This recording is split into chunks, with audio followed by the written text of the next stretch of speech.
Thank you all for coming to the first of what will hopefully be an annual event. We brought together 4 students who have done thesis projects related to Asian American studies. It's a very diverse discipline, as you can perhaps glean from looking at the diversity of academic departments and programs that are represented in the program that we've put together. Although our school doesn't have a formal Asian American studies program, the purpose of this symposium is to show that students have already been doing work to engage in Asian American studies and to demonstrate that academic offerings at our school can be dictated by student demand.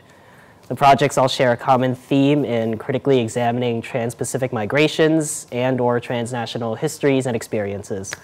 So before we begin, I'd like to acknowledge a student who couldn't make it to present her project today, Madeline Parker, who completed a geography thesis on the relationship between test scores and migration patterns amongst Asian Americans in Silicon Valley. And with that, here's Meeko Winborn. Before I start, I just want to thank a couple people who made, and organizations who made this thesis and project possible. First, the Ames Department, and also undergraduate research who provided funding for me to interview a lot of amazing people and travel across the United States. Also to Dr. Tony Tan, who is a professor at the University of Southern Florida, and he helped me with, or he gave me some of his own research to help me inform my own, and as well as my thesis advisors, Professor Susan Blader and Emily Walton. And then finally, for Gavin for putting this on, and all the Opal/PAC people who put this together. And then finally, you guys too for coming out and supporting me. So for those of you who don't know, I am Chinese adoptee. And as proof, here's a baby picture of me and my dad. So this thesis is really a culmination of my personal and academic experience here at Dartmouth. When I came in, I basically was ignorant of Chinese culture and my Chinese identity. However, over the 4 years that I've been here, I've taken classes, I've joined culture clubs, I've lived in China for 6 months and studied the language, and really became involved in the Chinese American community and Asian American community here at Dartmouth. I went from feeling like a white person who just happened to be Chinese to being able to proudly say that I am Chinese American, I'm Asian American. And kind of reflecting on this, I started wondering what other adoptees thought of, what were their experiences, and how did they identify? Why did they identify?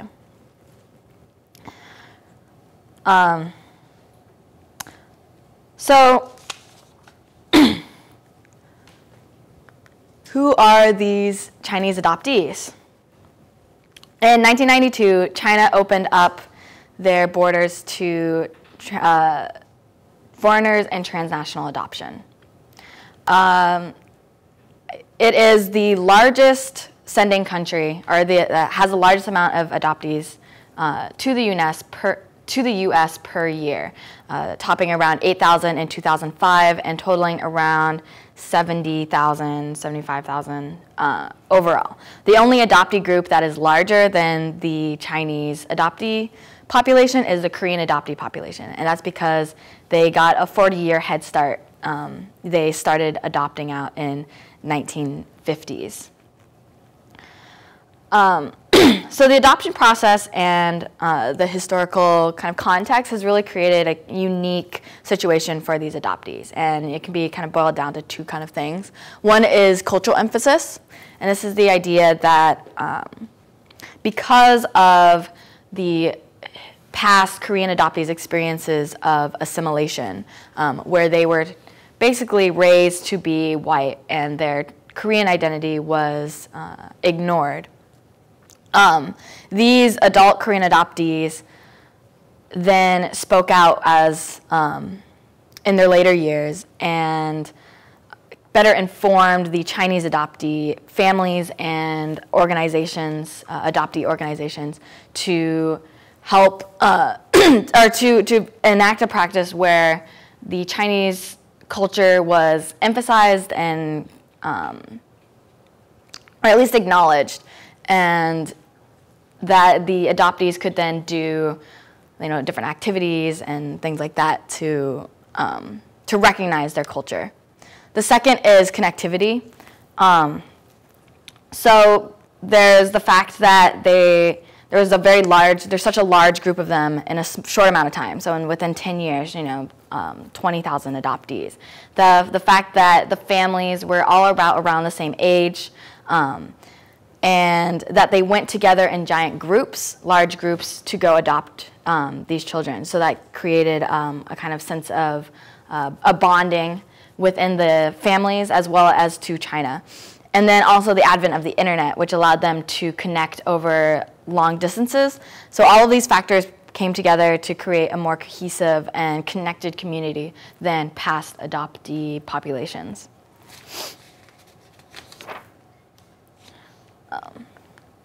So as far as past literature, most studies are either psychological, and if they are about culture or race or identity, it's from the parent perspective and how the parents think they want to instill this sense of identity within their children.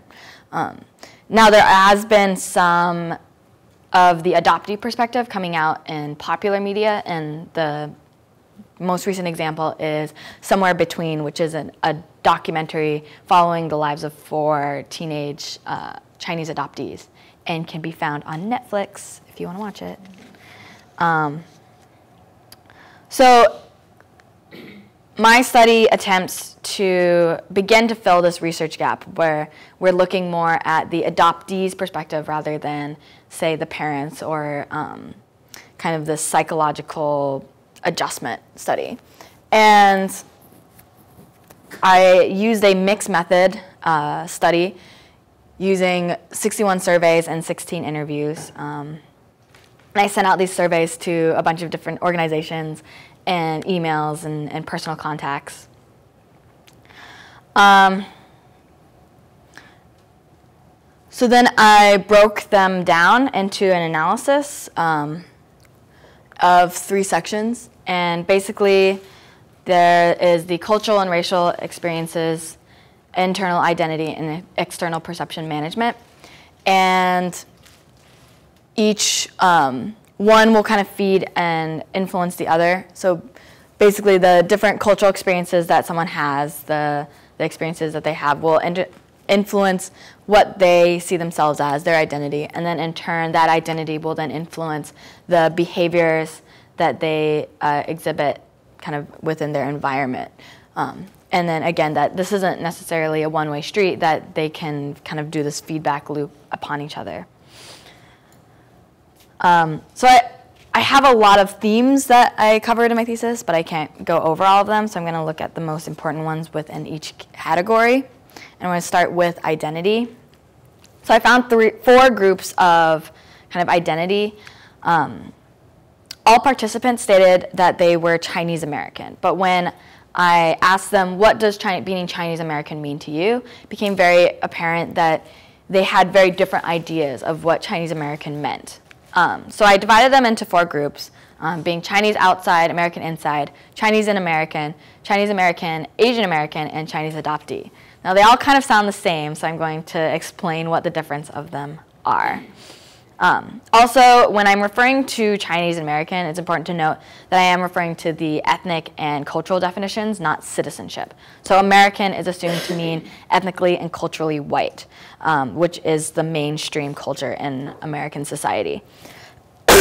Also, these groups may not be exclusive of each other, and adoptees often switch between these groups over their lifetime as they experience different, or as they have different experiences.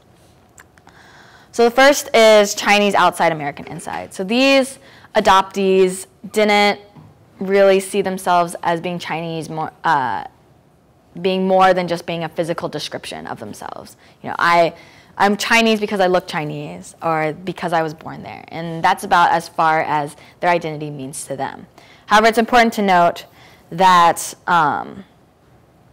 these adoptees can't get rid of this description. They can't get rid of this identity. So even though they may not feel any emotional attachment to it, they will continue to say, I'm Chinese American. Like, they cannot just say American.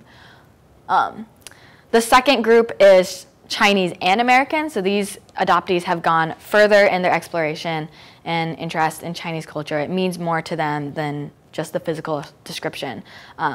Saying like, I really want to be connected with China, that I would describe myself as American first, but Chinese second. However, these adoptees, even though they connect more to Chinese culture, they see themselves as extremely separate from Chinese Americans, other Chinese Americans. So first, second, third generation immigrants who've come over to America. And this can be an internal perception, so I have this feeling of disconnect, but it's also an external stimuli, I guess, where other Asian Americans, Chinese Americans are telling them that they are not Chinese American. So it's saying, some of my friends have said that you're not really Asian, you're not really from in a real Chinese household. This is how you would do things. The final kind of Chinese American group is the Chinese American Asian American, and so these are the group that has pretty much gone the furthest into their exploration of Chinese culture, and they feel more comfortable with other Chinese Americans. They may recognize the differences between the two of that they do have different lived experiences, but that doesn't diminish their own sense of being Chinese American. And then finally, we have Chinese adoptee. So this is a group that, this is a complementary category, so this can be put with the other different categories. But these, this is kind of showing the sense of community that is developed within the Chinese adoptee community, and that identify with adoptees, that they have these shared experiences that create a sense of identity with the other adoptees. So this is how adoptees identify, but why? One major trend that I'm going to look at today is the cultural activities. And what I found is that cultural activities are both understated and overstated. Understated in the sense that, well, I guess overstated in the sense that they're not really substantive. One thing is that they said is that, I think it's hard to get an understanding of Chinese culture. I don't really think that, the painting class is very meaningful. So parents, well, okay, so one, many people will argue what first constitutes Chinese culture. Is it mainland Chinese, Taiwanese, Beijing culture? And so it's apparent that when the parents try to instill this culture, it's not going to mean very much. It's going to be very difficult to kind of instill a sense of authentic Chinese culture to their children. And so when they are kind of trying to impart any meaningful information, it's pretty much lost. It's very kind of more of more to entertain rather than to have any substantive quality. So many critics argue that this is an essentialization of Chinese culture and is harmful not only for the adoptee, but is just insulting to Chinese. However, going to the kind of understated is that these activities do instill this sense of pride that was not there when kind of the historical Korean adoptees were raised in the 1950s and 60s. And so you have this sense of being proud and being special and having this connection with other adoptees. So moving forward, I would say that it seems that these programs do have value and they shouldn't be disregarded completely. However, we need to be more aware of what we actually want to do with these programs. And the fact, or trying to say that a parent can pass down Chinese culture, a white parent can pass down Chinese culture to their adoptee child is false. But we can use these programs as a point of interest for the adoptees to then further, if they wanted to, individually continue their interest in Chinese culture. So we want to keep the activities to create the sense of pride and also connection and community within the Chinese adoptee community. So finally, I looked at how adoptees behaved in relation to their environment. And I had a different other topics, but I just want to stay on relationships. So in regards to friendship, it's adoptees who are identified as Chinese American and to a lesser extent Chinese and American were more likely to have Chinese and Asian friends. What's interesting that I thought was that those who did have Chinese or Asian friends were seeking them out. So this idea of, I was this is bad grammar, but attracting more towards Asian and Asian Americans. However, those who had a majority white friends were not necessarily avoiding other Asians or Chinese people. It was just the fact that they were in an environment that was mostly white, that the activities that they did were more popular with white people than others. And so that was kind of in that default setting was where they just ended up being and having those types of friends. So dating is pretty similar. However, one thing that I thought was very interesting was this idea of social perception and how some adoptees felt this pressure to date within their race. So the bottom quote I thought was really kind of a powerful statement. It's like, my first kiss was with an Asian guy. I remember it was 8th grade and everyone was just having their first kiss. And I was like, who's going to want to kiss an Asian girl? So I said I would settle with an Asian guy because that makes sense, Asian plus Asian. Like, I definitely felt like I should like him because he was Asian, but I don't know how I got that idea. My parents never said anything about it. My friends never said anything about it. And then also within dating is this idea of like, it feels comfortable and it looks normal. So I thought these were very interesting kind of examples of how society and societal pressures will influence these behaviors. Of course, my paper has only really touched the surface, and there's definitely a lot more research to do.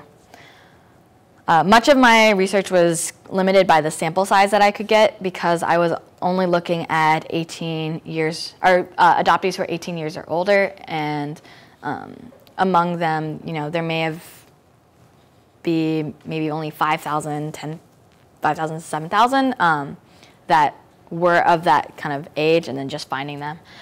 In the next 5 to 10 years, I think the majority of the adoptees are going to reach college age. And so when we have that larger pool to draw from, I think we can make a lot harder conclusions and kind of really get into kind of what they identify with a larger sample.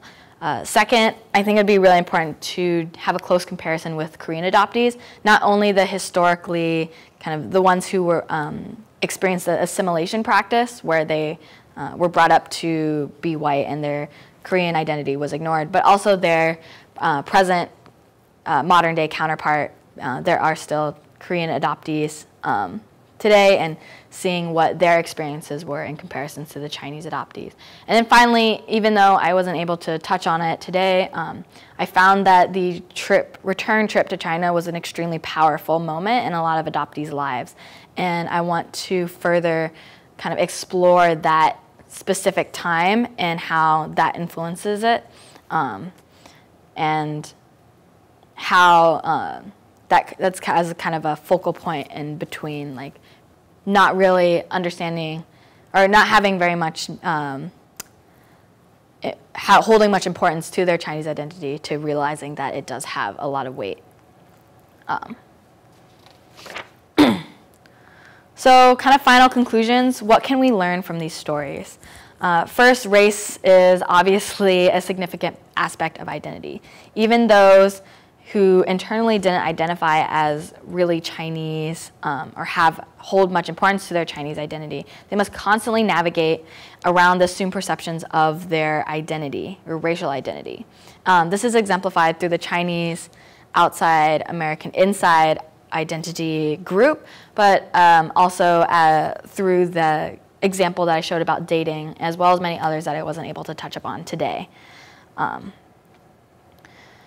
it's not always necessary to constantly talk about race, parents in the future really should be very cognizant of these differences and acknowledge the differences between the adoptees, internal identity and external racial perceived identity.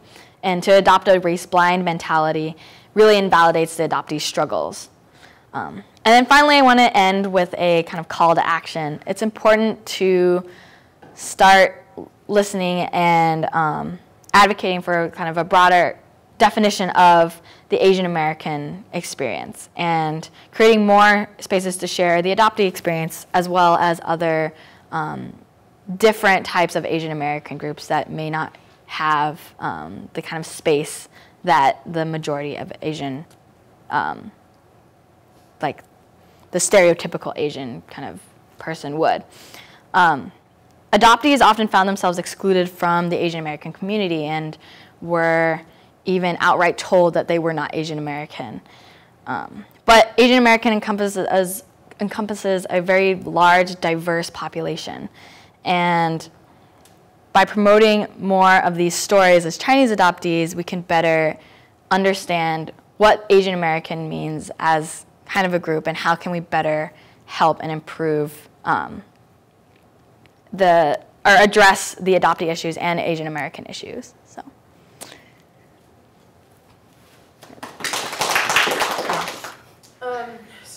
in which of those categories, those 4 categories, would you identify yourself? And then how did your research change, I guess, your perception of yourself as a Chinese adoptee? So I guess coming into it, like I was saying, I'm definitely proud to say Asian American. And I kind of fall into the category that I may not have the same experiences growing up as a first, second, third generation Asian American, but our kind of struggles that we face kind of in our racialized system in America are the same, and I must deal with those same perceptions. And so kind of in solidarity together, that's how I feel is what makes the Asian American kind of community and identity.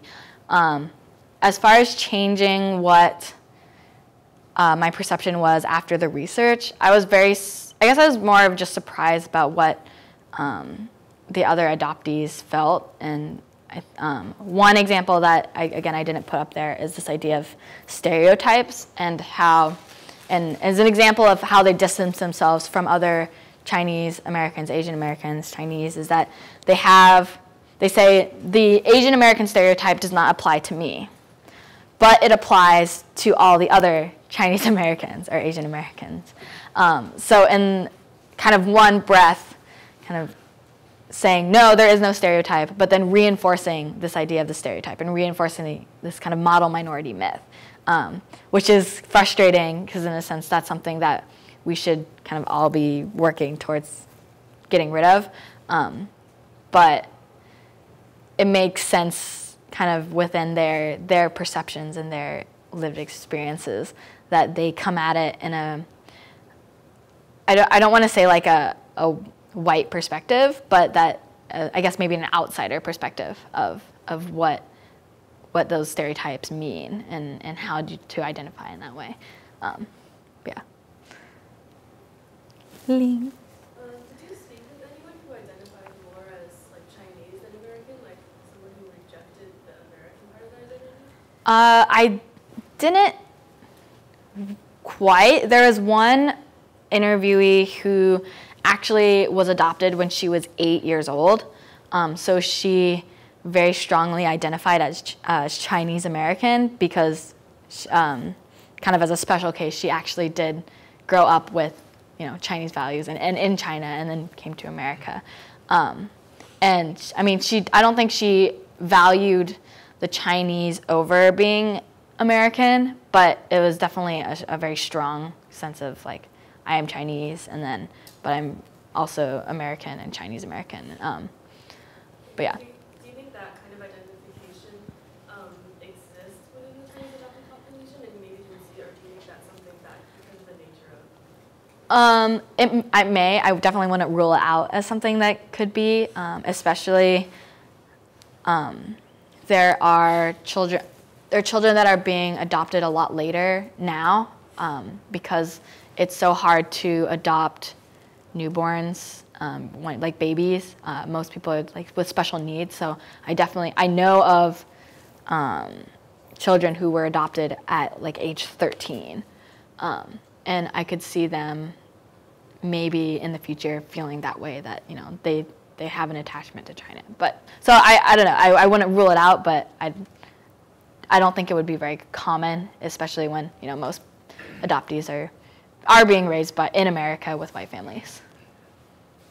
So on the culture experiences page, a thought that occurred to me, or a question really, is how many of the adoptees learn the Chinese language before they come to college and can make that choice for themselves? So what I found was a lot of adoptees a lot of them did take some Chinese language, but it was very like cursory, or like you take a couple classes, they're not really serious. They don't really learn. It's very, very hard to learn a second language, I think, in a sense of, if you're not like learning it in school constantly learning it and taking it very seriously. It's very easy to just kind of goof off. And that's kind of what I saw, was that a lot of, they said, oh yeah, I had some language classes when I was little, but I didn't remember any of it, or I didn't really learn much from it. When I saw adoptees becoming very serious in their language was in college. And then they regret that they weren't able to learn it earlier. Similar note, did anyone bring up like going to Chinese school? Yeah, so one person actually attended Chinese school for 2 days, and they were so overwhelmed by the other students who were already fluent that it actually distanced herself more from the kind of Chinese community. And she, like, after 2 days, she's like, no, I'm not gonna learn Chinese. I can't deal with this. I'm learning how to count to 10, and they're talking about summer vacation. And it was interesting because it kind of backfired, in a sense, made her feel less connected to that community and more American. Mm-hmm. Did you see any difference between adoptees who had American-born siblings versus no siblings? I didn't necessarily look too deeply into that. If I can, I actually don't know if I interviewed ones who had American, like their parents also had a biological child.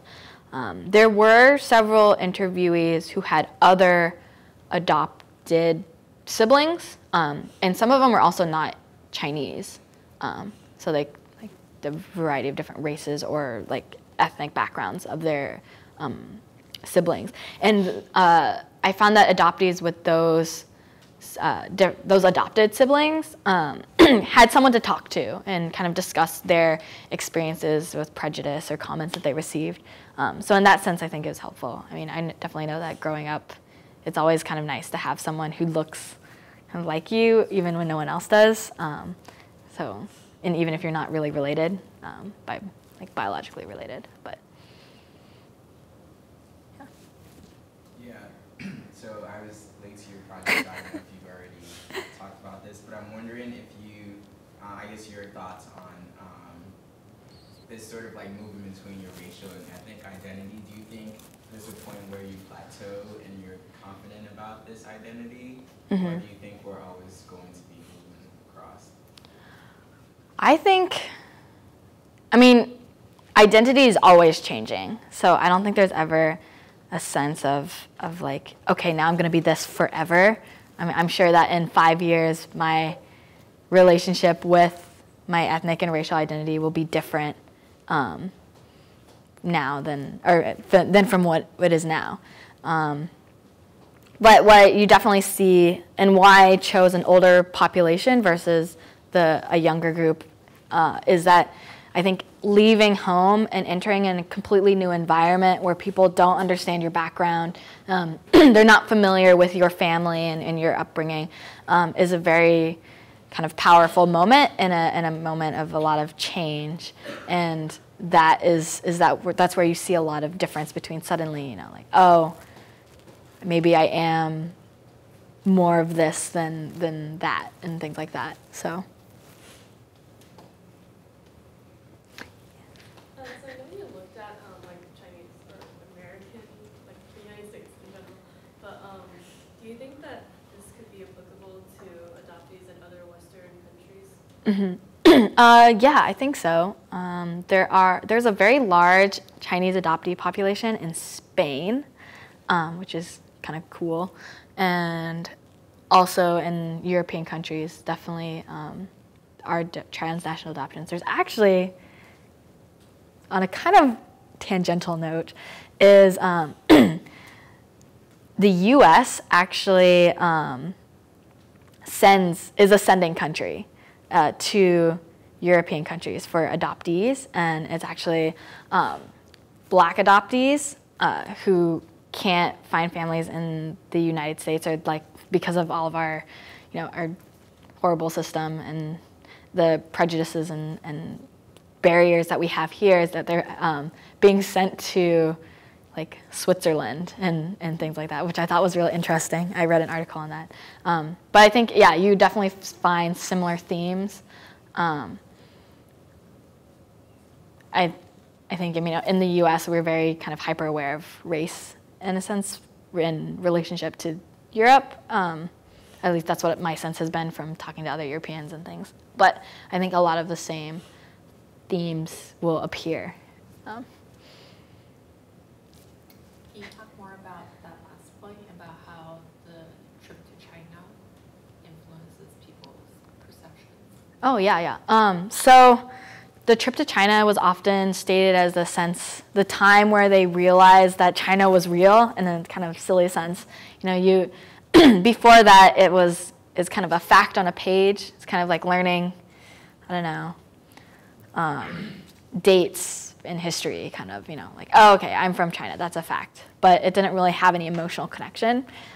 When you actually visit the physical place that you go to, and especially when adoptees went to their orphanage or their hometown.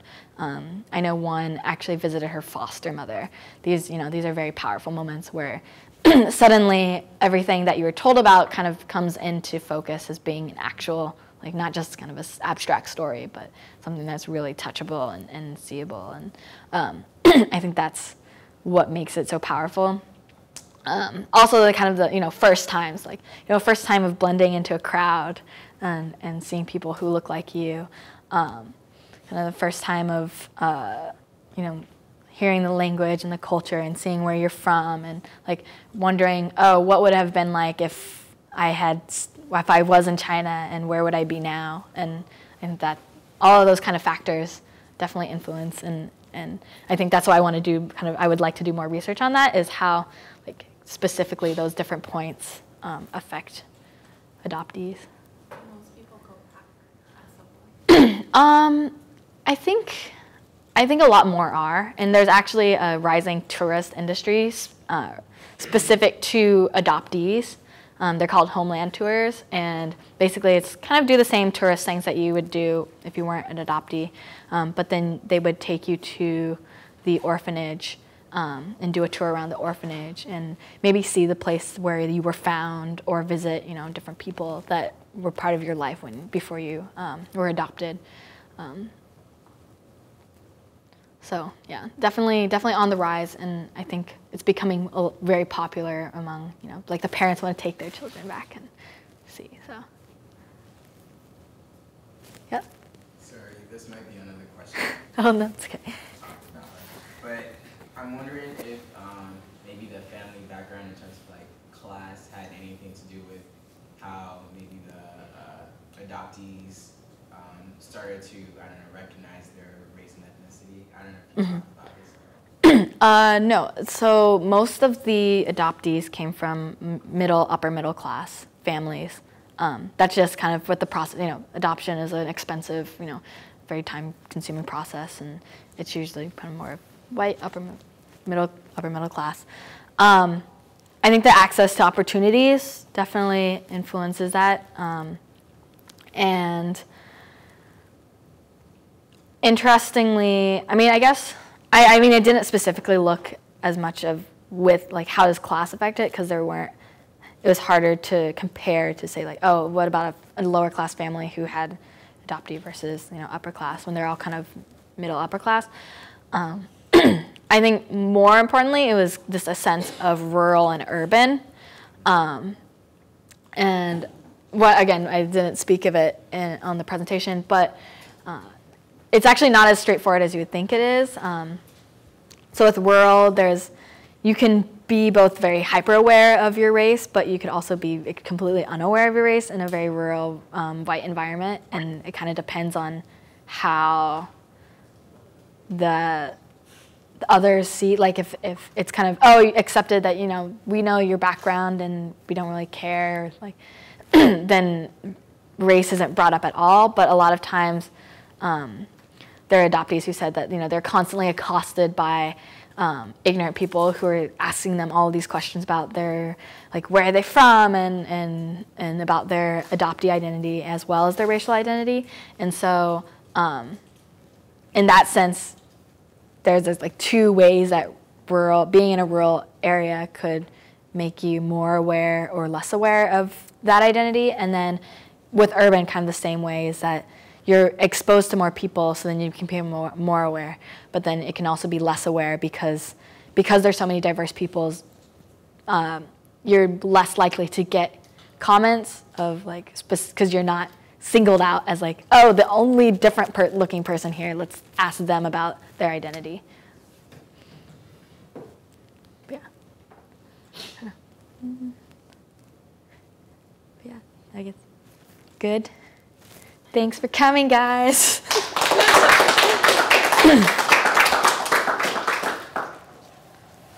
My thesis is entitled Race, Gender, and Markedness, Women's Identity Construction at Dartmouth College. And so this presentation is shaped around the narrative of one of the women I interviewed, Leela. I present a vignette from her interview and move into a discussion of how the concepts of markedness, master status, and intersectionality relate to and form the framework for her identity construction around race and gender. So, Leela was one of the 21 senior women I interviewed, and I also conducted 6 focus groups with women of varying class years and did much participant observation in the course of my fieldwork in the fall of this academic year. The women I interviewed were recruited through random sampling, but there was a lot of response bias in a campus-wide email. So the sample demographics are as follows. I can't see the whole thing, but I guess we're talking about Asian and Asian Americans, so there they are. So, I was in one of the study rooms on the 3rd floor of Bakerberry Library interviewing Leela when she said, ooh, I guess sophomore fall, when I first joined my sorority, was the first time that my racial identity was so apparent. Before that, I never considered being Asian or being Chinese as a minority because I'm always under the impression there are many Asians around the world. Like, why are we minorities? But then I just remember sophomore fall, when it was the first day, when all the pledges were having a meeting. Almost everyone was white, except I'm Asian, there was one African American and one Asian American. So at that point, I was like, okay, this is kind of weird. And then there was an exercise called crossing the line, where you cross the line when you agree with the statement. And then there was a statement that was, cross the line if you identify as a minority. And I remember in the first few times I did that, I was very hesitant to cross the line. I was really hesitant, but then I see these other people who are non-white crossing the line. So then I was like, I guess I'm considered one of them. This vignette highlights many things that are of interest to the anthropological study of identity. Leela recounted that while she did identify as Chinese and Asian before joining her sorority, the crossing the line activity that she describes was a defining moment in seeing herself as a minority. In other words, it was a defining moment understanding her identity as marked. The concept of markedness has its roots in linguistics and within the anthropological tradition in linguistic anthropology. It was first introduced by Trubetskoy, and it is a binary concept divided into the unmarked and the marked. The unmarked represents the ordinary or the expected, whereas the marked represents the extraordinary, the different, or the highlighted. The unmarked category is always defined by the absence of its mark, making the relationship between marked and unmarked always asymmetrical. These concepts can be applied to the study of identity and has been by anthropologists such as Bonnie Urquhart, Michael Burton, and Lorraine Kirk, as well as John Haldeman, where the unmarked represents the normative or socially generic, and the marked represents the non-normative or socially highlighted. In the context of racial identity, for example, John Haldeman and Bonnie Urquhart argue that white is unmarked, whereas other racial categories, such as Asian American, can be considered marked. Leela saw her Asian identity as marked, out of the ordinary, non-normative, and socially highlighted, for the first time at Dartmouth, and in her sorority specifically, in trying to understand her experience. In trying to understand her experience and her identity as marked, she turned to the demographic makeup of her sorority. She identified 3 non-white women in her pledge class. Pledge classes at Dartmouth consist of roughly 30 to 40 women, meaning she was marked in being in the vast minority. Beyond her sorority, as I don't want to limit these issues to one group or one space, Leela also discusses her experiences on a women's sports team. I'm not going to name the specific team or the level just for protection's sake, but she says the following. That was also the first time the race issue first came up, because I was the only non-American on the team, and also there was only me and another person who were Asian, and everyone was white and blonde. And so for some time, it occurred to me that I thought about maybe they don't want to talk to me because I'm not white and blonde like them. I would think about that before the fact that maybe I'm really quiet and so they don't want to talk to me. For the very first time, Leela considers her appearance, her skin color, her hair color, and perceived racialized appearance as a possible underlying reason for why others might be treating her differently. She pointed to the fact that the norm, or the unmarked, was definitively white and blonde, as that was how everyone appeared, except for her and one other woman on the team. She perceived her own light mahogany skin and long dark hair as standing out, and therefore as marked in this context. In the course of her interview, Leela pointed to other experiences in which she had been forced to take her Asian identity into consideration in her interactions with others, causing her to view herself increasingly as racialized and marked. In the context of her sorority, she discussed taking on a leadership position and seeing her opinions, in her words, deliberately ignored, and her efforts to organize certain events purposefully subverted. She eventually said that the group or house was, quote, a really terrifying place to be in. Having illustrated several ways in which Leela came to perceive her racial identity as marked, I would like to turn our attention to how Leela's story relates more broadly to the anthropology of identity. I suggest that the concept of markedness can be understood as a kind of boundary, a boundary of difference between identities. In this way, the concept links very well with Frederick Barth's ideas of identity. Barth is perhaps the anthropologist to consult when discussing identity construction, and his conceptions of identity place the emphasis on the process of constructing boundaries between identities rather than the cultural stuff or characteristics that delineate one identity from another. So in other words, individuals and groups construct identity based on what they perceive to be differences between themselves and others. The characteristics of any identity or a particular group are fluid, changing over time and context. Hence, it is the difference between these characteristics and other groups' characteristics at any given point in time that help us conceptualize our identity. Markedness is a way of articulating the sense of difference, where the unmarked is constructed in opposition to or as different from the marked. I would like to take this discussion one step further, however, beyond the conceptualization of markedness and boundaries. In analyzing Leela's narrative, it is important to understand how Leela is in fact articulating that in certain contexts and spaces, her racial identity may be a master status. What is master status, however? The concept has its roots in the scholarship of Irving Goffman, a well-known sociologist. Goffman looks at master status through the concept of spoiled or stigmatized identity, asserting that the stigma attached to an identity that is deeply discrediting in society, and it therefore gives it a negative connotation. Markedness can be considered a prerequisite for master status then. In order to have one identity that supersedes the others, it also has to be marked in comparison to the other identities. Perhaps the reason I decided to use master status to frame the narratives of Leela and other interviewees was that one of my participants, whom I called Claudia, alerted me to the term, prior to which I was not familiar with it. It is indeed a sociological term, and therefore there is value in situating it and evaluating its worth within an anthropological framework. Philip Bach, for example, I might skip over this because it's like not strictly necessary in this context, but I'm going to move to, I'm going to move to why I think master status and intersectionality are good ways of looking at this, at Leela's case and using in my thesis in general. So Perrin Dasa, a cultural anthropologist, does use master status in her work, but acknowledges its reductive nature and limited scope. She indicates that certain activists in her field have constructed certain identities not only as a master status, but as an exclusive status, and she wants to move towards a more integrated model without opting for an add and stir strategy that retains the master status of one category. In the context of her work, her participants perform a master status while understanding the larger complexity of identity in private. So where does this leave Leela?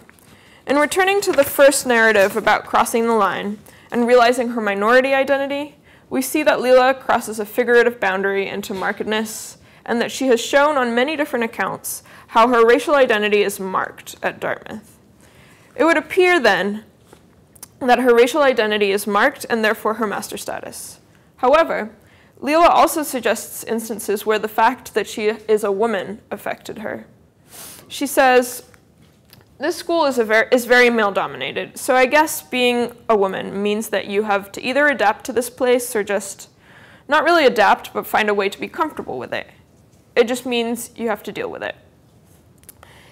Indeed, the identity category of woman is also marked at Dartmouth. While I will not discuss this in depth in this presentation, it's worth highlighting how Leela perceives Dartmouth as male-dominated. Being at the college requires more effort or work on the part of women to be comfortable or deal with the situation, according to Leela. So how does this apply to the other women I interviewed? While Leela saw a master status for herself within an intersectional framework, other women saw their master status. Ooh, wait, hang on. Have I gone out of order? Did this? Yeah. So backtrack. Do we look at Leela's identity from the standpoint of master status or using the framework of intersectionality? Traditionally, the two concepts have been at odds or in tension with each other. While I've discussed the former at length, the theory of intersectionality suggests that there is much to be gained from examining multiple identities at once, as they cannot be separated out from each other. Indeed, intersectionality scholars such as Karen Brock and Sachs have articulated the fact that the intersections of multiple identities create new and different social locations from which to experience the world. Instead of looking at the experience through identities such as gender and race as additive. I would argue that the tension between master status and intersectionality becomes irrelevant for Leela, because the fact that Leela sees her race as her master status is in part a function of the intersection of her race and her gender. Given the weight of Leela's statements about her racialized identity, as well as the detail and heaviness that she spoke with about the way in which her racial identity is marked and how it's affected her, I would say that her racial identity stands out as most important and primary in her identity construction. On the other hand, there is no doubt that the identity of woman was a part of the way she saw herself and others saw her. I turn to Dasa's lament that there must be some nuance or space available for bringing together various identities in a way that's integrated and intersectional, but I find a model where an individual, as a result of this intersectionality, has the ability to look at one identity as her master status compelling, particularly in speaking with Leela. As the markedness of her race intersected with the markedness of her gender, race emerged as Leela's master status. So how does this apply to the other women I interviewed? While Leela saw a master status for herself within her intersectional framework, over here, other women saw their master status as women, such as Claudia, who introduced me to the concept of master status. Others still felt as though they could not disentangle their race from their gender, creating yet another social location for themselves from which to experience the world. While the markedness of race and gender played a starring role in this spectrum, socioeconomic class, as well as contrast between students' hometowns and Dartmouth, as well as specific spaces at Dartmouth, magnified the markedness of certain identities. Naturally, there is more to this model than I can elaborate further in my thesis. Finally, I want to talk about the ways to move forward from this study. I had initially intended to address why certain students at Dartmouth felt less welcome and less happy than others at Dartmouth. However, in this study, I ended up examining the identity construction of women attending the college, instead, because that was what arose from my interviews and my focus groups. And in order to know why people feel welcome or unwelcome, happy or sad, maybe we need to take a look at who they are first. Certainly, a next step would be to understand who is feeling what and why. Additionally, while I had been designing, carrying out, and writing this ethnography, students have been engaging in dialogue and activism on campus around identity politics, as well as how to improve social life at Dartmouth more generally. I argue that this study shows that identities such as race and gender are inextricable from social life, in that they are lenses through which we experience life. I do not think we can address issues on campus, from sexual assault to Greek life, without taking these identities into consideration, whether that is through groups or projects like Improve Dartmouth, Moving Dartmouth Forward, or the Freedom Budget. So there's an awkwardness or a touchiness with which people approach these issues like race and gender, as though they wish it were finished before it were even started. Some of my participants said to me that they had not thought about race and gender in such depth before their interviews. These conversations around identity, around markedness, and boundaries are never finished, however. Barth argues that constructing boundaries between groups is a fundamental part of being human. So the thought I want to leave you with is whether, and if so, how can we construct difference and boundaries that are not inherently asymmetrical in terms of power, if difference is part of who we are. Things that I wanted to address just about Asian Americans in general. So I just wanted to highlight Asian and Asian Americans. So Leela was Asian. I mean, she identified as Chinese, but she wasn't from the States. And I don't know at what point you become Asian American from like being Asian. Like, when does that happen? Is it start, you know, anyway. So when I talked about the spectrum, right, I mean, it's an imperfect thing, and I didn't end up using it in my thesis anyway, but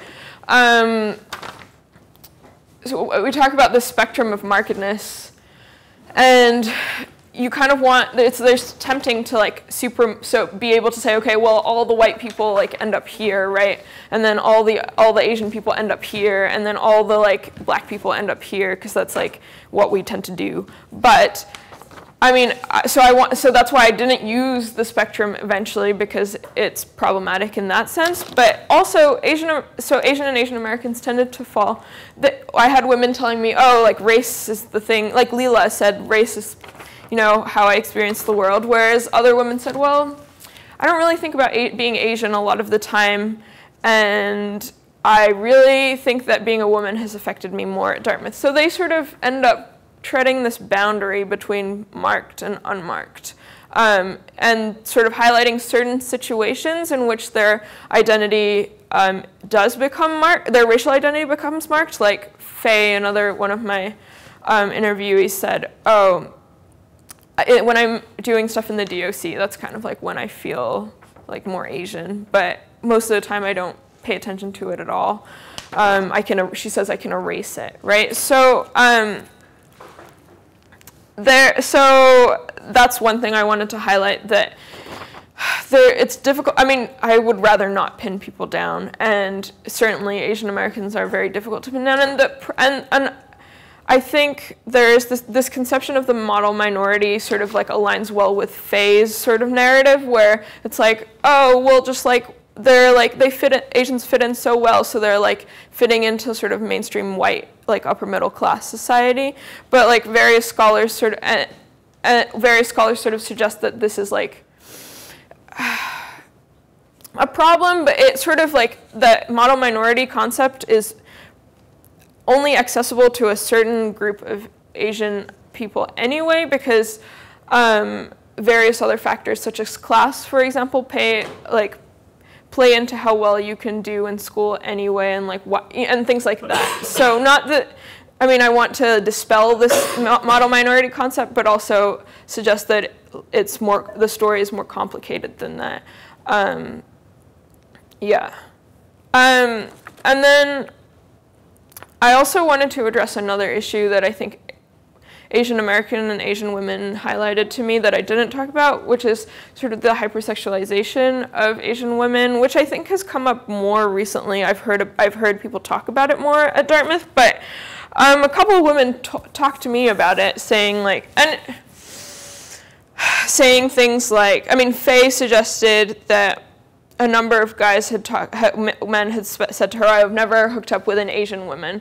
And like, it sort of suggested, she said to me that it suggested to her that it made her feel like she was just a notch on the belt, you know, like an achievement, and that they weren't trying to be intimate with her to be intimate with her, but to be with an Asian woman, right? And like what that means. So like, bringing her down to like those identities as opposed to like who she is as like a person, right? It's not a phenomenon that's like that's exclusive to Asian women, in the sense that like Black women also spoke to me, and African American women who identified as Black and women who identified as African American also spoke to me about this issue, and it is slightly different, I think, in the way that it affects women. I don't know. I don't want to get into the sort of like gory details of it, but I think with Asian American and Asian women in particular, it's sort of certainly bodily facets that like that make them feel as though they're being. And I mean that's the case for African American women, but it's like it's different bodily assets that like cause that attraction or whatever. But certainly something that they don't appreciate. So, but yeah, so those are just two other things that I wanted to address. So thank you for coming. Questions. Does anybody have questions? I have a question. Talk about what master status means specifically, and why it's called master status. Sure. So let me go back. Here we go. Sorry if I skipped over that a little bit. So Goffman uses it as this concept of stigmatized and spoiled identity, and he has sort of three ways in which, so like because it's a more sociological term, it's sort of talked about as like deviance from the norm, right?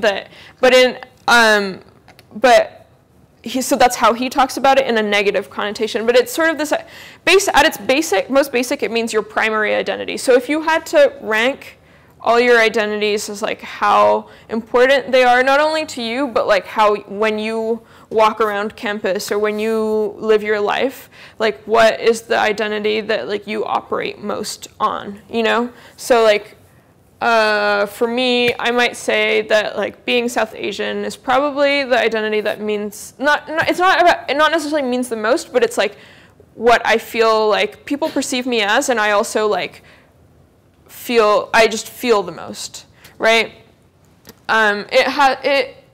It is subtle because when I did my research, right, I was talking to individuals, so they were telling me what their master status is, but in the context that Goffman uses it, it's often more about how you are perceived. So it's more like outsider or Edic perspective rather than emic.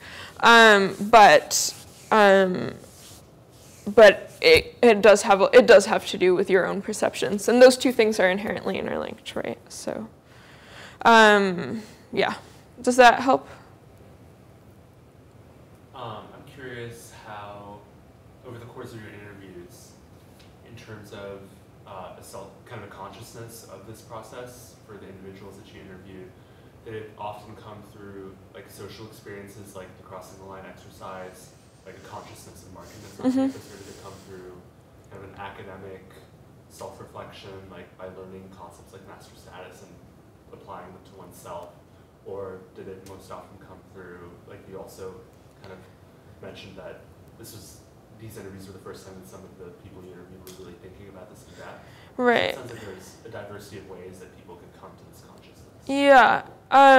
Yeah, definitely. And I think I was personally surprised by the number of people who said, I've never felt my race or I've never felt my gender as much as I have at Dartmouth, which sort of speaks to a lot. It's like hard to parse that out, right? Because it could be a lot of things. It could be like, I mean, the environment, which is like, or the difference. So like I talk a lot about the difference between Dartmouth and like home life, like more in the abstract. I don't like really zone. That's not the main topic I looked at, but it definitely emerged as something that people were doing, like contrasting, right? And so when they were contrasting it, they were sort of like, oh, I walk around campus and I see a lot of like XYZ, or like I go to fraternities and I feel this way. So it was, I think when people offer anecdotes, they often offer these like particular spaces or particular times. So in that sense, it was experiential. Almost everybody pointed to like the numbers aspect of it. So like, oh, like what is the majority demographic here? Especially when you're talking about race, that one becomes more salient than gender, obviously. So that was another one. And I think, I mean, people didn't necessarily talk about that consciousness in terms of the classroom. I definitely think it has an impact. I mean, I can only speak for myself, but that's definitely where I sort of started to think about these things more. But what else was I going to say? So, yeah, I think also maybe if I had phrased the question differently, perhaps people would have given me slightly different answers in terms of like I was saying, has race affected you at Dartmouth? Not like how, and then I didn't necessarily follow up with like, so like about asking about the classroom specifically or anything like that. So, but I do know some of my participants like definitely took classes on race and things like that. So certainly Claudia, who told me about the concept of master status, was like one of the prime concept of someone who had like thought about it more through an academic context. So. Did you interview anyone who participated in like women of color spaces? Certainly, yeah. Did they see any differences in the way they're marked in those spaces? They didn't necessarily comment on that because I was asking about Dartmouth more. And I mean, this came out more in my focus groups, I think, than my interviews. I'm trying to think.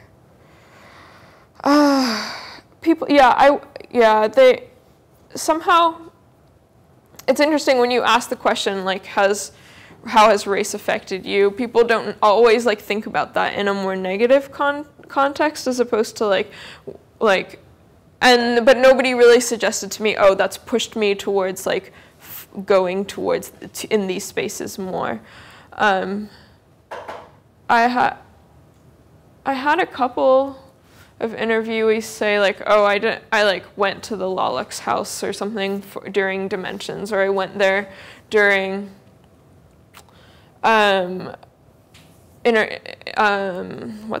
orientation, and I like felt like people were very, like I didn't feel comfortable there. So it doesn't, it like depends who you are and like how marked. Those women didn't identify necessarily as very marked though. So I think that definitely has something to do with it.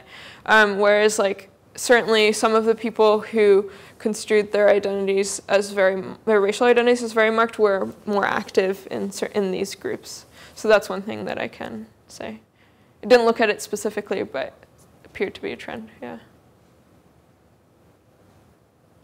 Just quickly, I don't know either at all. Like, what's your methodology in terms of interviews? How do you do them?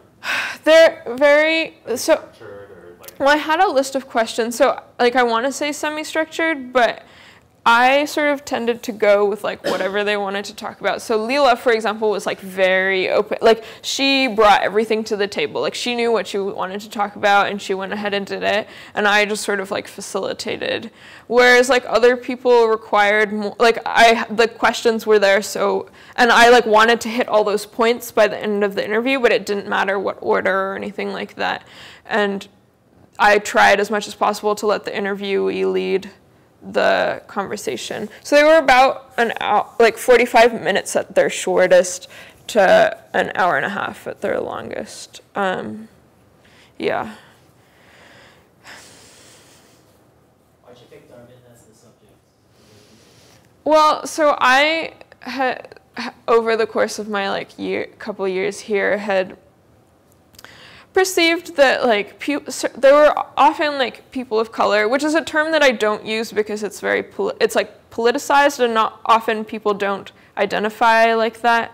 But anyway, people of color that I know have generally expressed their like dissatisfaction or unhappiness here. Not everybody by any means, but I was sort of like in my like very anecdotal way gathering that sort of trend or whatever.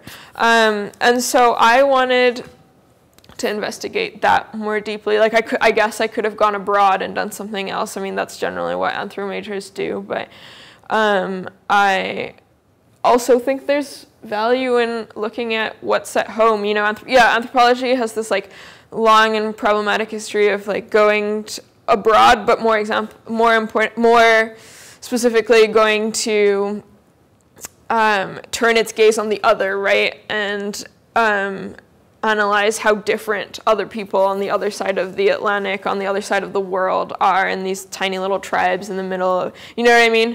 That they find so fascinating for their idiosyncrasies, right? But I think that we have a lot of idiosyncrasies of our own and a lot of particularity that people need to start focusing on, you know?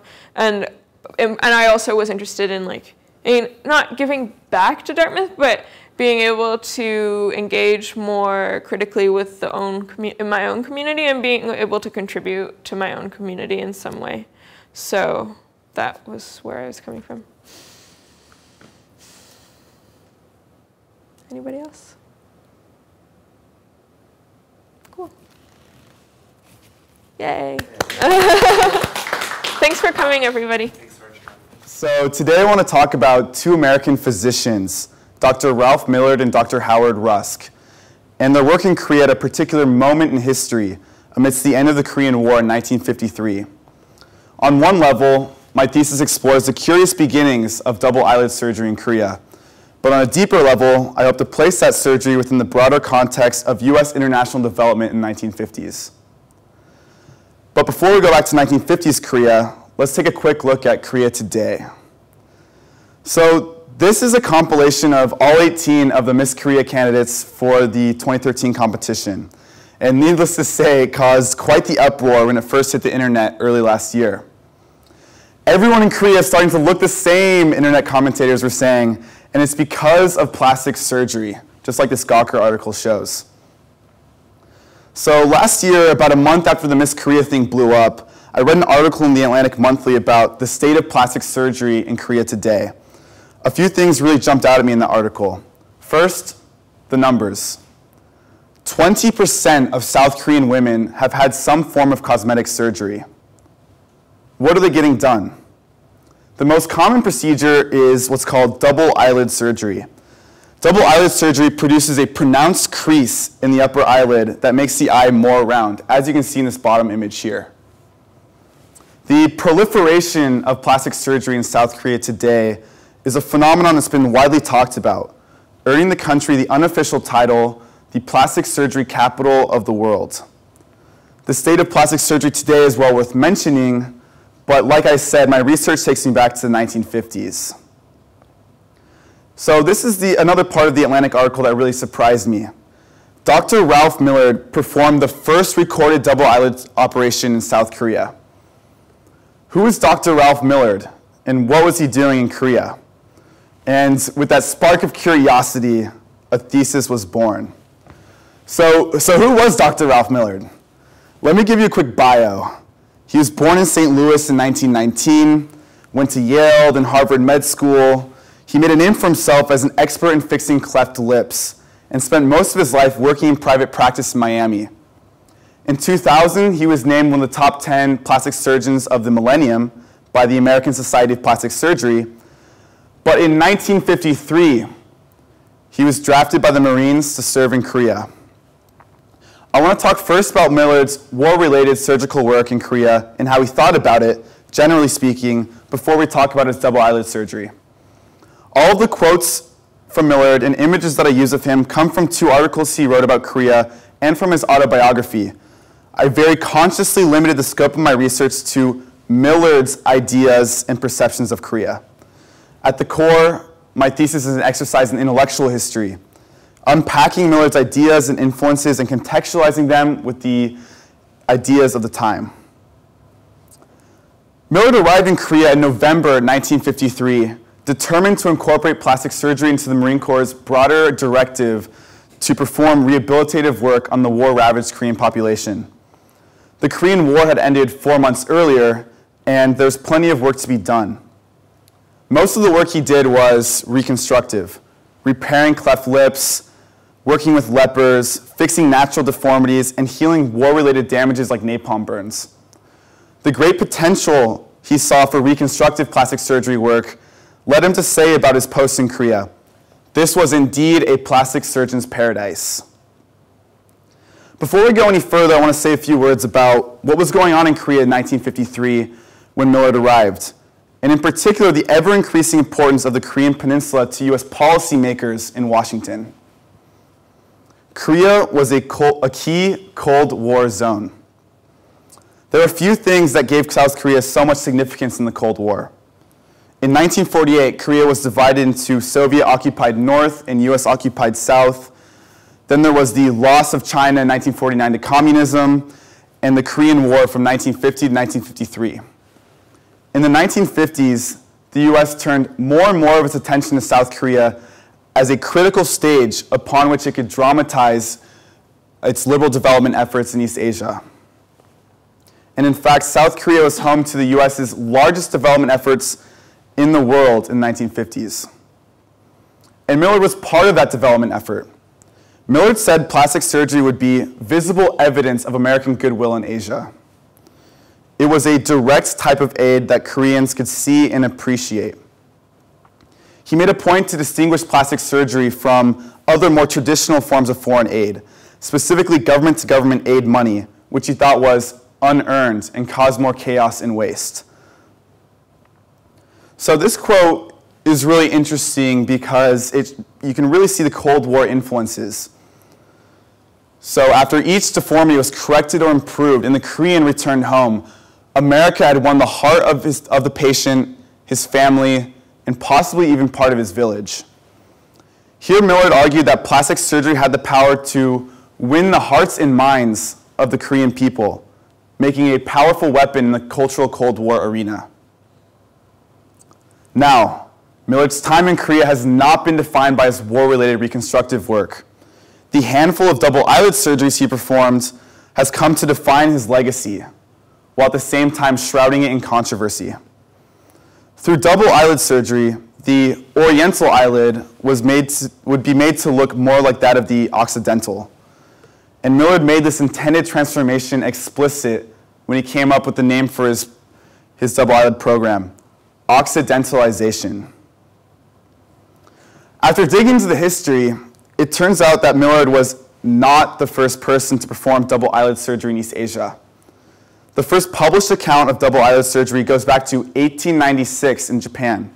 And doctors in Japan, Hong Kong, and Singapore were all doing different things to achieve the double eyelid look in their patients, when Millard arrived in 1953. And Millard knew that. He talked about the other procedures that were going on. The important distinction to be made here is that Millard designed a new surgical method of achieving the double eyelid look. Millard's procedure departed from the other methods at the time with its sophisticated combination of 3 plastic surgery techniques.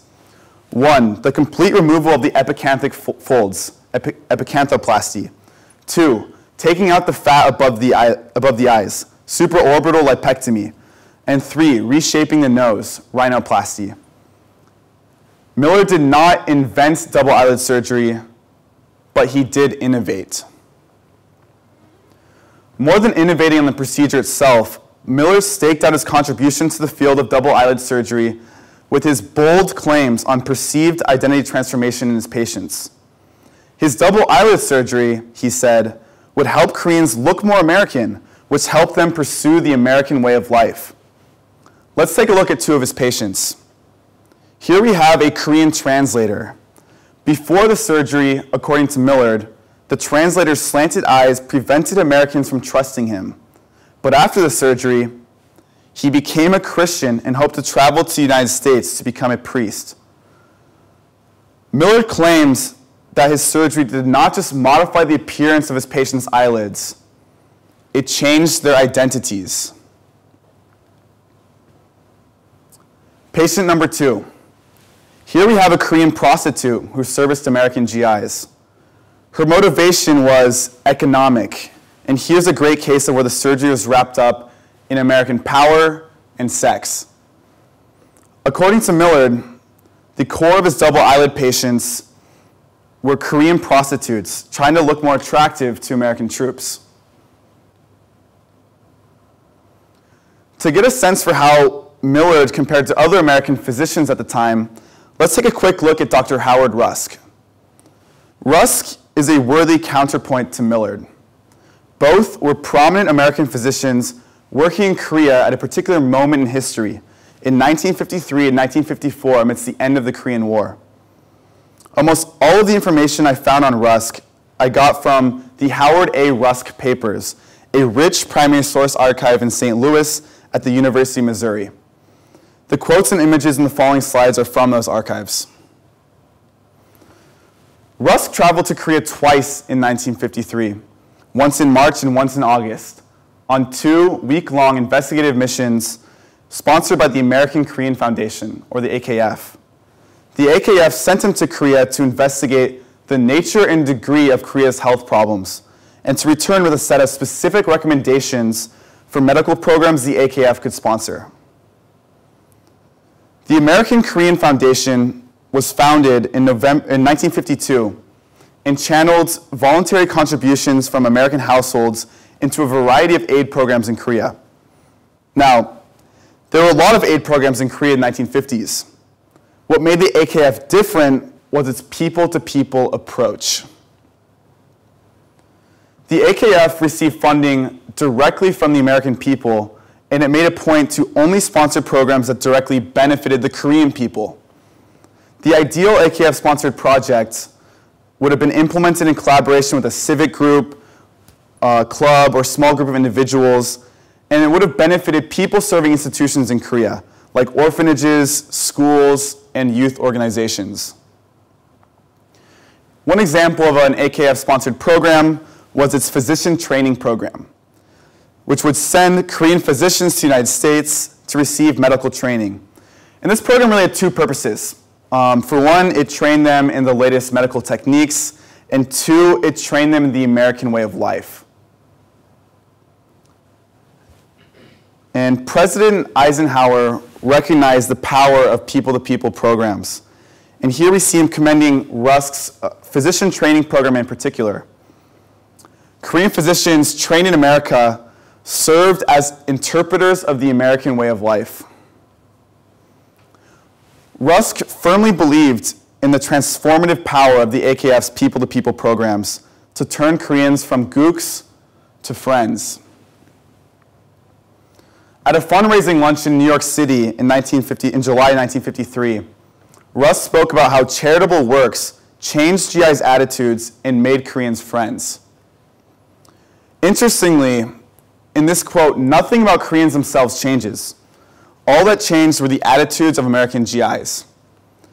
The personal connections embedded in AKF's people-to-people programs allowed Americans to see Koreans for what they really were, friends, not gooks. And conversely, those personal ties helped Koreans absorb and adopt pieces of American culture. So it's funny. This project all came about after reading about Ralph Millard in the Atlantic Monthly. And initially I wanted to understand how Millard, of all people, ended up inventing double eyelid surgery. I realized pretty quickly, though, that Millard did not invent double eyelid surgery. And even if he had, it would be almost impossible to connect his surgery in 1953 to the plastic surgery in Seoul today. The focus of my thesis quickly evolved then into an exercise in intellectual history. I ended up unpacking Millard's ideas in his writing about the surgery and tracing out how his language and ideas conformed to the ideas about nation building and development that were vogue in policy-making circles in Washington at the time. Millard and Rusk shared a common motive to turn Koreans from gooks to friends. Millard through double eyelid surgery, and Rusk through the AKF's people-to-people programs. Their motives aligned with the basic goal of US international development at the time: to persuade people abroad that their aspirations were best achieved by following in the footsteps of the United States. If we can draw any conclusion about Millard and Rusk's work in Korea, it is that their work exemplified the type of bottom-up efforts led by individual Americans that came to define the great American mission in the post-World War II international development arena. Revisiting Rusk in my thesis broadens the scope of the historical debate on Korean double eyelid surgery and makes it less about Millard as an individual and more about US influence and power in Korea in the 1950s and beyond. Thank you. Thanks, guys. So that's my presentation. More than happy to answer any questions.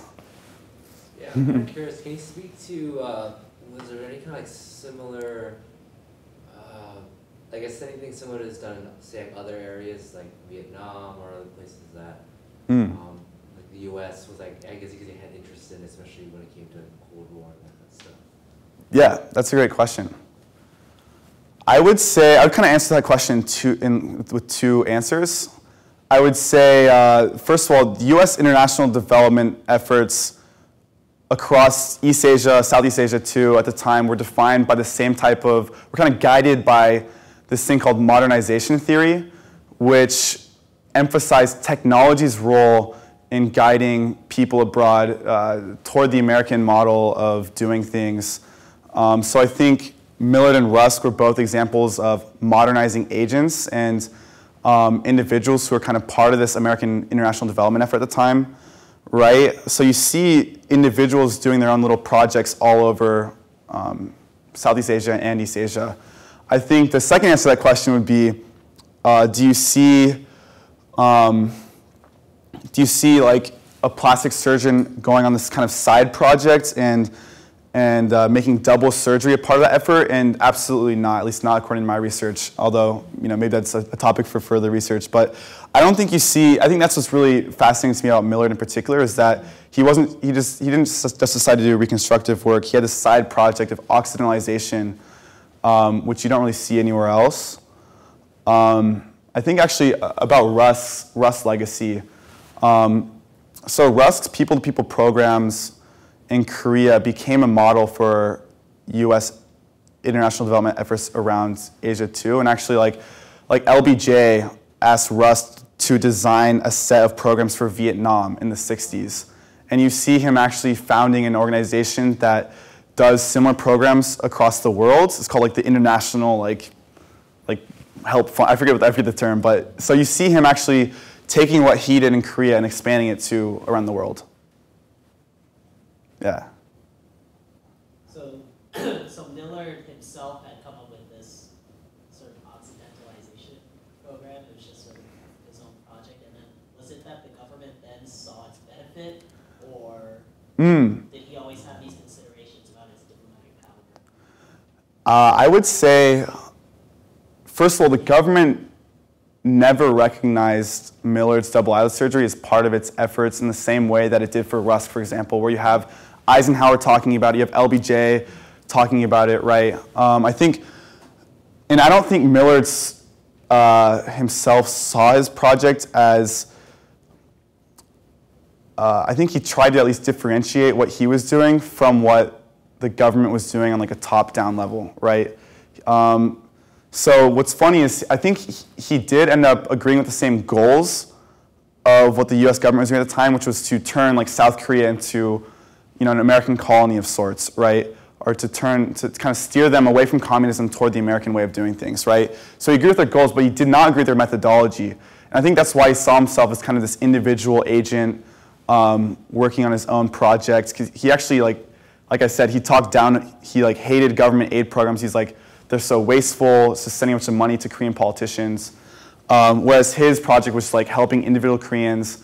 But what's funny is that historians have actually gone back through, and this one historian in particular, David Ekblad, in The Great American Mission, talks about what individual Americans who have kind of absorbed American way of thinking about like America's role in the world, but differentiate themselves from like the government and end up he's done a lot of work on like individual efforts that end up aligning with government efforts, but kind of unintentionally. So does that make sense? It's kind of a long-winded answer to that question, Gavin, but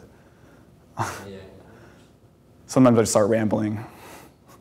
Wait, did you end up, is there access to like documents from the patients or like how the patients themselves felt about the programs and surgeries that they were getting? No, that is a big part that's missing, is the Korean side of things. Part of it is because, you know, I don't think like the translator and the prostitutes would be really hard to track them down. I wouldn't even know where to begin.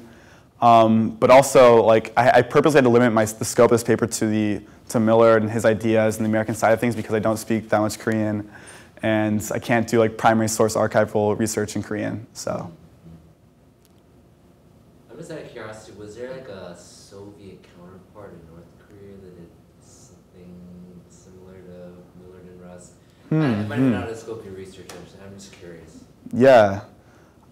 I would say I don't know 100%. I know, like, I read an article about Soviet propaganda efforts compared to U.S. propaganda efforts in South Korea. And the Soviets were actually a lot better about doing propaganda. Maybe that's not surprising, right? But I think it's not just better in like the classic sense of like propaganda, but it's better in the sense that the Soviets would highlight like Korean nationalist leaders in their propaganda efforts. They would highlight like Korean music, Korean arts, whereas the U.S. would kind of just ignore all of that. And yeah, so. But in terms of like individual agents in working in Soviets, I can't speak too much about that. But. Sorry, who was your advisor? I might have missed it. Oh yeah, I didn't. So-young Sa in the history department. Okay. Yeah, have you taken a class there? Yeah, actually, I took a North Korea class on it. Oh, no way. Oh, okay. I don't remember anything, like some of the names, like you said, like, I can't. Oh, yeah. Oh, Professor Sa, okay, yeah. Yeah, that's a great course. I wish I took that. Yeah, I really liked it. Yeah, I'm kind of, one thing I noticed was, what do you, I remember we did cover, like, the South Korea, like, shortly after the Cold War. And yeah. I feel like, I think that it would have been nice to have this mentioned, but I guess there's so much to talk about. Yeah, no, that would be a good like counterpoint. Yeah. I thought you brought some good points about like this effort from Millard and Rusk and how they're tied into the U.S. mission in South Korea. Yeah. No, it's definitely good. Like that'd be a good counterpoint. How much did they actually? You mentioned how like there was a quote from, was it Millard himself who said that these surgeries made them look more like friends, or were they actual GIs you were saying? So that was all Millard's language about the double eyelid surgery, you know, transforming his patients' identities to be more American. What's interesting is he doesn't say they actually become American. They're kind of ethnically ambiguous. Like the translator, he says, like, was made to look more Mexican or Italian. So they, So it was changing. Millard saw Koreans without the surgery as like this duplicitous like Asian, right? You couldn't tell if you were friends or foes, like, you know. And then once they had the surgery, it kind of steered them closer to being American, but never becoming fully American. They're kind of in this weird middle zone, ambiguity, this weird ambiguous zone, like where they're kind of ethnically ambiguous, but they've absorbed some American like ways of doing things, like becoming Christian and stuff like that. But so it's like the surgery precipitated these people to start becoming Christian, or was it? In terms of the actual, that's a really complicated question, because I want to stress that the identity transformation was all perceived identity transformation, right? It's all in Millard's mind. Like, I mean, who knows to what extent, like, I think that's where I really want to know more about the Korean perception of the surgery, or specifically the patient's perception of the surgery, because on the one hand, if you have like Korean prostitutes, they're already very aware of how they look to Americans, because they're usually working near or around like American bases in Korea. And in a lot of ways, they are already trying to like absorb pieces of American culture and look more American, like even in the way they would like dress, for example. So maybe this is just part of that that relationship, the surgery, and the surgery itself wasn't like the instigator or like the key like catalyst that transformed their identity, except for in Millard's own mind. Does that make sense? It's hard to tell like how much they were already trying to. So I guess, yeah. Are there GI reactions then too, or is it just? I don't have any GI reactions to Millard's surgery, unfortunately. That'd be like great if I could track that down. And even Rusk I have more information on, because Rusk would talk to a lot of GIs, and he had a lot more like personal relations with a lot more GIs. He wasn't just like working on this one base. He was traveling all over Korea, interviewing people, figuring out what the best programs would be to sponsor, stuff like that. So. I just wondered if like the GIs actually felt like the surgeries actually helped. Yeah. People Yeah. friendlier or something. Yeah, I don't know. Yeah. I mean, I'm more. Just personally, like speaking, I'd be more likely to answer that question by saying,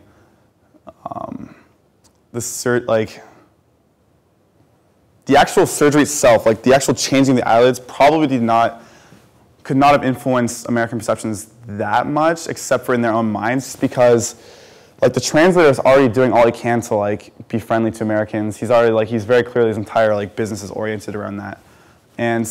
At the point where you have like 50% of East Asians who have a natural double eyelid, like that marker is not a significant enough physical marker to really change how people perceive you, at least at first. You know, like if you meet someone, I don't know, I doubt they're gonna notice. It's not like they're trying to think of like a crazier surgery that would like really mark them. Like, I don't know, like it's some sort of like inscription or like scar, or like, I don't know, like, does that make sense? Can't tell if you're following me there, but. Well, great. Well, thanks, guys. More than happy to talk after this.